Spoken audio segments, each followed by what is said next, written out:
For our theory, we had Alfie Kahn's community of learners. As we go throughout the video, make sure to follow along and fill in the notes guide. Alfie Kahn's theory recognizes the fact that students are individual learners. He believes that they all learn differently and not at the same pace. This is why he stresses the idea that standards are not effective for student learning. Alfie Kahn believes that students should be learning through their own interests and through active involvement. He believes that the use of the state standards, standardized tests, and homework are not effective for students' learning. He promotes the ideas that students should learn through their own interest and active involvement, and that if the standards are necessary, that they should be kept general.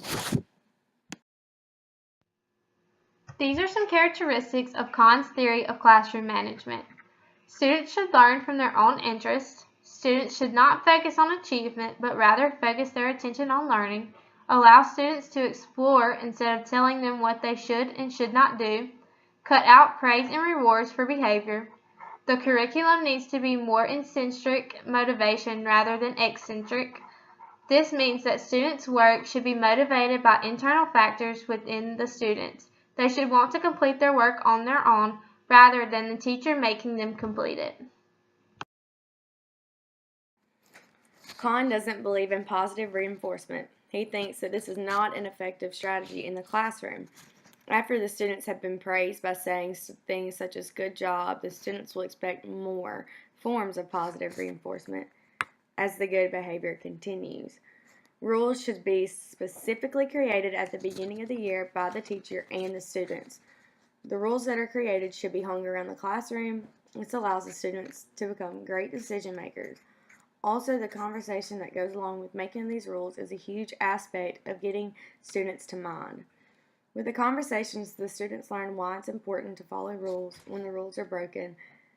The teacher doesn't make the student write his or her own spelling words 100 times or make him or her get a paddling. Instead, the teacher has a conversation with the whole class about why it is wrong. Conversations with students can be more meaningful than anything else. One form of assessment in this theory is authentic assessment. Students are assessed through real-world experiences. Instead of listening to a lecture, studying, and taking a test, students are able to be assessed through experience that relate to the real world, not just lesson content. Some examples of authentic assessment could be portfolios, projects, and experiments, but the list could go on forever. Kahn suggests that these are types of assessments that you can place on a bookshelf to show that your students have succeeded in learning the content rather than just recalling facts on a test. Projects like I listed are more accurate at representing a student's understanding rather than a test that the students could have memorized for. When the students are working to complete the projects, they are having to take what they learned and apply it in a different context. This theory is a low-control theory in which Kahn believes that teachers should take a hands-off approach to classroom management. By this, he means that teachers should not interfere with the students' learning and discipline. Also, he believes that a classroom should operate with cooperation in mind.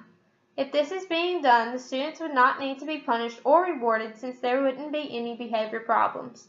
Also, he believes that curiosity and cooperation should be able to run the classroom themselves. If the students are interested and engaged in what they are learning about, the teacher only needs to be there for guidance. Also, in this case, there wouldn't be any need for punishment because behavior issues would be low. The students would be too curious in what they are learning about to act up. In this type of classroom, the role of the teacher and student swap. His theory is not what we are familiar with in comparison to a traditional classroom setting. The students in these type of classrooms basically learn on their own with guidance from the teacher. The students are the main focus of the classroom, and the lessons and activities are centered around what the students want to learn. The students have control over how they want to learn and what they want to learn. The teacher is no longer the main focus of the classroom. The teacher isn't lecturing in front of the whole class. Instead, the teacher is interacting with the students 90% of the time and is easy to access.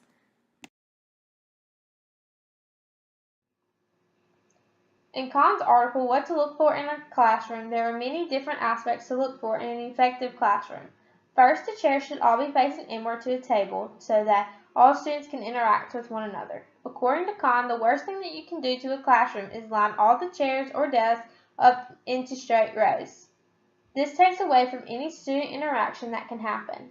Also, there should be a comfortable area where students can interact with one another and learn through the use of centers. There should be multiple learning centers placed throughout the classroom. There should also be an open space where students are able to gather. This space is used for whole group interactions.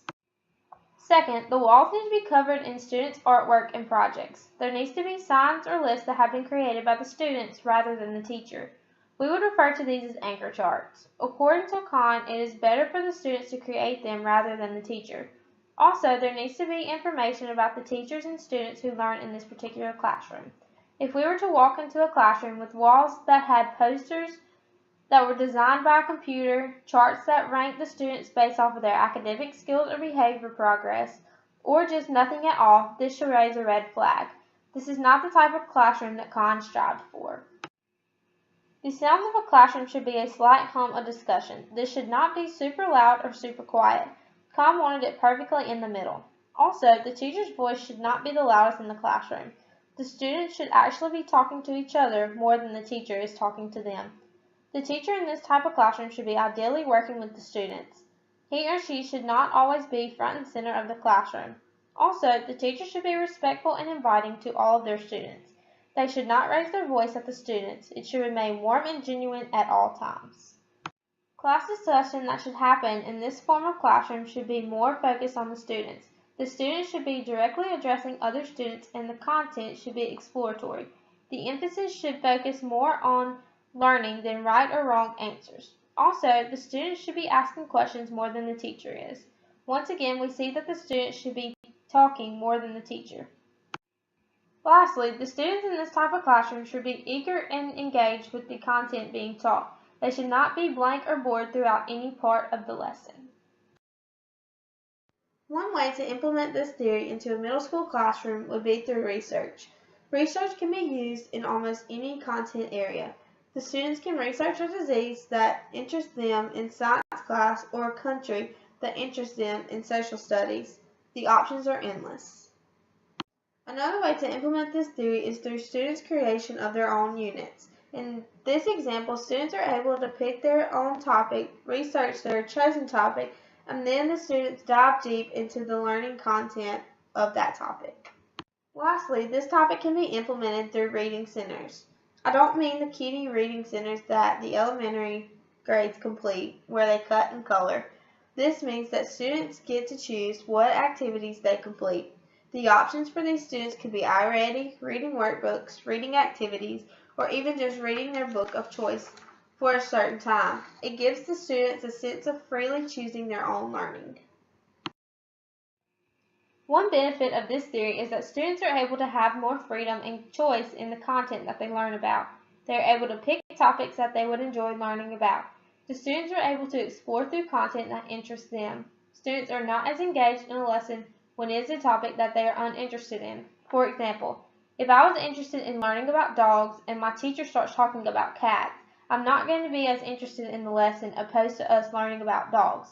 In this form of classroom, the teacher would allow the students to choose what type of animal they wanted to learn about.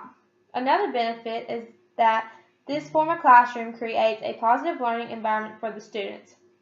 The students are happy and engaged when learning about topics they want to, instead of bored and napping when learning about topics that do not pertain to them. This also makes the students feel as if they are important within classroom decisions. This benefit also contributes to a positive learning environment. When the students feel as if they are important, they are more likely to be positive.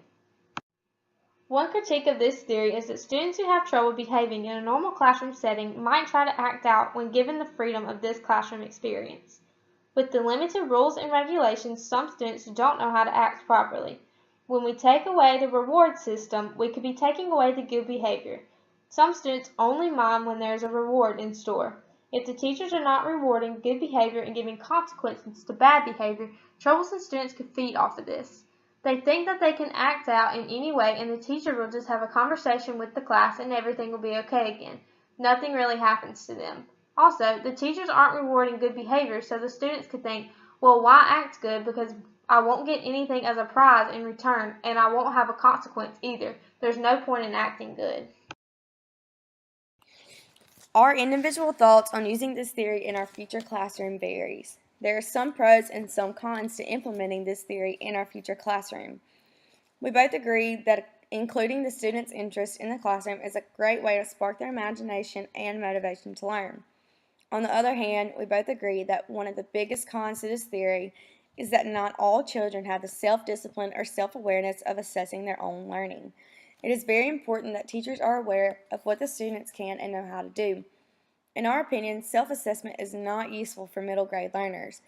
I don't believe that the strategy Khan implements is useful because if the students are assessing themselves all the time, how do we know what they're learning? In other words, we have mixed emotions and wouldn't fully implement Khan's theory into the classroom.